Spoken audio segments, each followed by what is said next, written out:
ಖಾಸಗೀಕರಣಕ್ಕೆ ಮುಂದಾದ ಸರ್ಕಾರದ ಕ್ರಮ ಖಂಡಿಸಿ ಕರ್ನಾಟಕ ರಾಜ್ಯ ರೈತ ಸಂಘದಿಂದ ಪ್ರತಿಭಟನೆ.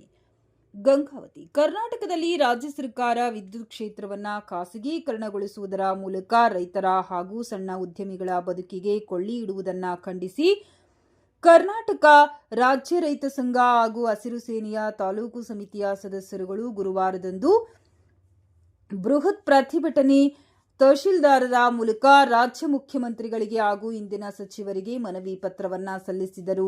ಈ ಸಂದರ್ಭದಲ್ಲಿ ರೈತ ಸಂಘದ ತಾಲೂಕು ಅಧ್ಯಕ್ಷ ವೀರೇಶ್ ಹಣವಾಳ ಮಾತನಾಡಿ, ರೈತರು ಹಾಗೂ ಸಣ್ಣ ರೈತರು ಸೇರಿದಂತೆ ಸಣ್ಣ ಪುಟ್ಟ ಉದ್ಯಮಿಗಳಿಗೆ ಅಗತ್ಯವಾಗಿರುವ ವಿದ್ಯುತ್ ಕ್ಷೇತ್ರವನ್ನ ಖಾಸಗಿ ಸರ್ಕಾರ ರೈತರ ಹಾಗೂ ಸಣ್ಣ ಉದ್ಯಮಿಗಳ ಬದುಕಿನೊಂದಿಗೆ ಚೆಲ್ಲಾಟವಾಡಲಾಗುತ್ತಿದೆ. ಈ ಹಿನ್ನೆಲೆಯಲ್ಲಿ ಯಾವುದೇ ಕಾರಣಕ್ಕೂ ರಾಜ್ಯ ಸರ್ಕಾರ ಖಾಸಗೀಕರಣಗೊಳಿಸದೆ ಸಮರ್ಪಕ ವಿದ್ಯುತ್ ಸರಬರಾಜಿಗೆ ಅಗತ್ಯ ಕ್ರಮಗಳನ್ನು ಅನುಸರಿಸಬೇಕೆಂದು ತಿಳಿಸಿದರು. ಈ ಸಂದರ್ಭದಲ್ಲಿ ವಿವಿಧ ಘೋಷಣೆಗಳನ್ನು ಕೂಗಿ ಪ್ರತಿಭಟಿಸಿದರು. ಈ ಸಂದರ್ಭದಲ್ಲಿ ಕಾರ್ಯದರ್ಶಿ ವೀರೇಶ್ ಅಲಿಗಾರ್, ಮಲ್ಲಪ್ಪ ಸುಬಾನ್ಸ, ವಿರೂಪಾಕ್ಷಿ ಸೇರಿದಂತೆ ಇನ್ನಿತರರು ಪ್ರತಿಭಟನೆಯಲ್ಲಿ ಪಾಲ್ಗೊಂಡಿದ್ದರು. ಇವತ್ತು ಕರ್ನಾಟಕ ಸರ್ಕಾರ ವಿದ್ಯುತ್ ಖಾಸಗೀಕರಣ ಮಾಡತಕ್ಕಂಥದ್ದನ್ನು ವಿರೋಧಿಸಿ ನಾವು ಕರ್ನಾಟಕ ರಾಜ್ಯ ರೈತ ಸಂಘ ಹಾಗೂ ಹಸಿರು ಸೇನೆ ವತಿಯಿಂದ ತಾಲೂಕು ಅಧ್ಯಕ್ಷರಾದ ವೀರೇಶ್ ಹಣವಾಳ ಜೊತೆಗೆ ನಮ್ಮ ಗ್ರಾಮ ಹಾಗೂ ಸೋನಾ ಗ್ರಾಮ ಹಾಗೂ ಗಂಗಾವತಿಯವರು ಸೇರಿ ಕರ್ನಾಟಕ ಸರ್ಕಾರ ಮಾಡಿರ್ತಕ್ಕಂಥ ರೈತ ವಿರೋಧಿ ನೀತಿಯಾದಂಥ ವಿದ್ಯುತ್ ಇಲಾಖೆಯನ್ನು ಖಾಸಗೀಕರಣಗೊಳಿಸುವುದನ್ನು ವಿರೋಧಿಸಿ ಮನವಿ ಮಾಡಲು ಪ್ರಕಟಿಸುತ್ತೇವೆ. ಇದನ್ನು ಸರ್ಕಾರ ಕೂಡಲೇ ಕೈಬಿಡಬೇಕು.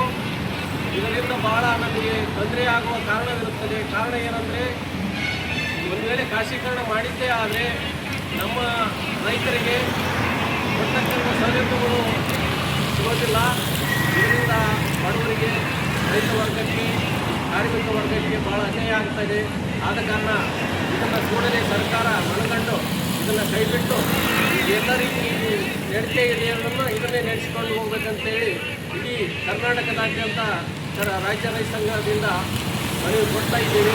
ಇದೇನೇ ಅಂತಲೂ ನಮ್ಮ ಮನವಿಯನ್ನು ಧಿಕ್ಕರಿಸಿ ಮಾಡಲಿಕ್ಕೆ ಮುಂದಾದರೆ ಇಡೀ ಕರ್ನಾಟಕ ರಾಜ್ಯಾದ್ಯಂತ ಸುನಪ್ಪ ಪೂಜಾರಿ ಇವರ ನೇತೃತ್ವದಲ್ಲಿ ಕರ್ನಾಟಕಾದ್ಯಂತ ರೈತ ಸಂಘದಿಂದ ಉಗ್ರ ಹೋರಾಟವನ್ನು ಮಾಡಲಾಗುವುದು ಅಂತೇಳಿ ಈ ಮೂಲಕ ತಮ್ಮಲ್ಲಿ ಎಚ್ಚರಿಕೆಯನ್ನು ನೀಡ್ತಾ ಇದ್ದೀವಿ.